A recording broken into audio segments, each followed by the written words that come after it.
আসলে এই যে আপনার কি বলে পাথরঘাটা আসলে মাছের এরিয়া, মাছের দাম এতটাই কম, এর কারণ কি?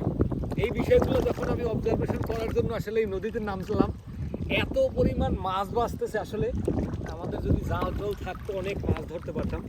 তারপর আমি কয়েকটা ধরছি, যদিও সেগুলো আসলে দেখাইনি বা দেখানো প্রয়োজন মনে করিনি। এখন মনে হচ্ছে যে একটা মাছ পাওয়া দরকার। প্রচুর মাছ, আসলেই প্রচুর মাছ। এবং এই যে মাছগুলো মানে এখানে প্রথম আসতেই বড় একটা মাছের একটা ঘেউ দিল, যেটা দেখেই প্রথম অবাক হয়ে গেছিলাম। পরে এখানে নেমে দেখে আসলেই মাছের অভাব নেই।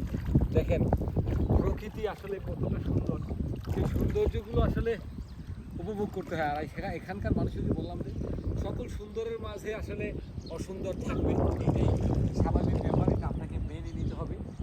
মেনে নিয়ে যখন চলতে পারবেন তখনই আপনি ভালো থাকবেন।